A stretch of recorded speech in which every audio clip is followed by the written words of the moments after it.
ওমানের শ্রমিক ভিসা চালু হওয়া নিয়ে সোশ্যাল মিডিয়া এবং বিভিন্ন মাধ্যমে প্রবাসীদের মাঝে এখন দারুণ উত্তেজনা ও খুশির আমেজ চলছে। খুব শীঘ্রই সুখবর আসবে, এই আশার বাণী প্রবাসীদের জন্য সত্যি অনেক বড় স্বস্তির খবর।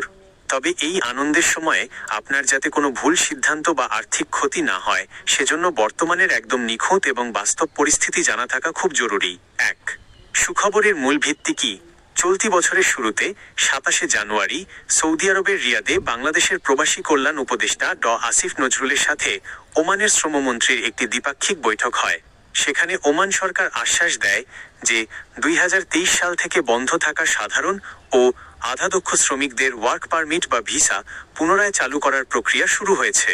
ওমানের রয়্যাল পুলিশ ROP এবং শ্রম মন্ত্রণালয়ের টেকনিক্যাল ডাটাবেজে বাংলাদেশি কর্মীদের ফাইল নেওয়ার জন্য সিস্টেম আপডেটের যে শেষ মুহূর্তের কাজগুলো চলছিল তা এখন চূড়ান্ত পর্যায়ে রয়েছে। ২. ভিসা খুললে কি বড় পরিবর্তন আসছে? দক্ষ কর্মীদের রাজত্ব। ওমান সরকার এবার পরিষ্কার ঘোষণা দিয়েছে যে তারা ঢালাওভাবে অদক্ষ লেবার নেওয়ার চেয়ে দক্ষ প্রফেশনাল ও টেকনিশিয়ানদের, যেমন driver, electrician, plumber, AC mechanic, chef এবং কনস্ট্রাকশন ফোরম্যান সবচেয়ে বেশি অগ্রাধিকার দেবে।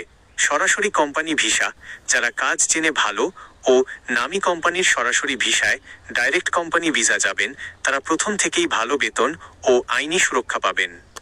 এই মুহূর্তে আপনার জন্য সবচেয়ে জরুরি সতর্কতা, দালালকে অগ্রিম টাকা বা পাসপোর্ট নয়, ভিসা চালুর এই ইতিবাচক পরিবেশকে কাজে লাগিয়ে বহু অসাধু দালাল বা এজেন্সি আপনাকে বলতে পারে, ভাই, সুখবর তো চলেই এসেছে, পোর্টাল খুলে গেছে, আপনি দ্রুত পাসপোর্ট আর 2-3 লাখ টাকা অগ্রিম জমা দিন।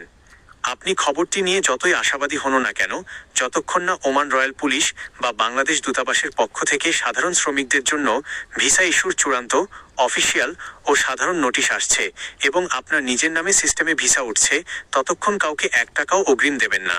খবরটি নিঃসন্দেহে প্রবাসীদের জন্য এক বুক আশা নিয়ে এসেছে। একটু ধৈর্য ধরে সঠিক সরকারি ঘোষণার অপেক্ষা করাই হবে এই মুহূর্তের সবচেয়ে বুদ্ধিমানের কাজ। হ্যাঁ, ওমানের ভিসা চালু হওয়া নিয়ে প্রবাসীদের মধ্যে এখন দারুণ একটি ইতিবাচক পরিবেশ তৈরি হয়েছে। দীর্ঘদিন বন্ধ থাকার পর ওমান সরকার যে বাংলাদেশিদের জন্য আবার কাজের সুযোগ তৈরি করছে, তা নিঃসন্দেহে আমাদের রেমিট্যান্স যোদ্ধা এবং নতুন যারা ওমান যেতে চান তাদের জন্য এক বিশাল সুখবর।